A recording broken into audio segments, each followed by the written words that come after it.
Hello and welcome back. In this video, we want to find this integral, which is the integral of the square root of 3x plus 4. And it should be recognized as a substitution problem because we have a simple linear function composed with a square root.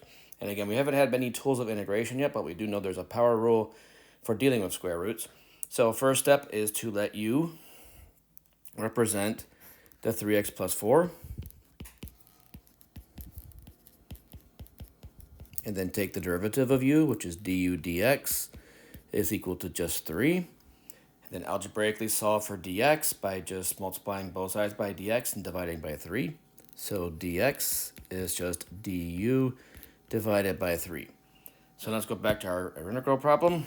And in our integral problem, we've got the square root. We're going to replace the 3x plus 4 with the u that we found. And the dx will be replaced with the du divided by 3. All right, so next step, we notice we have a division by 3 in our problem, so we can factor out a 1/3. And we have the square root of u that we're going to integrate. And this problem should be done using the power rule. So this will be 1/3 integral of u to the 1/2 power du. Now remember that when we integrate, we add 1 to the exponent. So that's going to be u to the 3/2 power divided by 3/2 plus an arbitrary constant c. And we know that when we divide fractions, we flip and multiply. So this is going to give us a 2/9 times a u to the 3/2 plus c. And then from here, we can rewrite this in our radical notation to be consistent. So this is 2/9 the square root of u to the 3rd power plus c. And then as a final step, we go in and replace the u with what it was. Remember, it was 3x plus 4.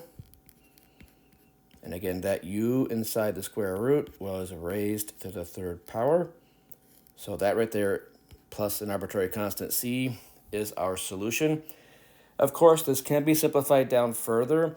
But again, nowadays, most people just kind of go running with their unsimplified square roots. But if we were to simplify it, we would say it's 2/9 times the absolute value of 3x plus 4 times the square root of 3x plus 4 plus a constant c.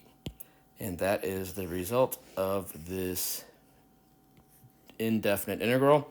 Once again, you can always check your work by taking the derivative and simplifying it down to the integrand. But keep in mind again that you might want to take the simplest form possible, which was the square root with the 3rd power instead of the simplified expression, because you'd have to use the product rule in that derivative. So again, recapping, we look at original problem, we see it's a composition, we take the 3x plus 4 to be our substitution variable, take its derivative, substitute it back in, simplify it down, apply one of the few rules we have so far, which again is the power rule, and then rewrite it with the original variable x, and never forget that arbitrary constant c that fits onto every single indefinite integral.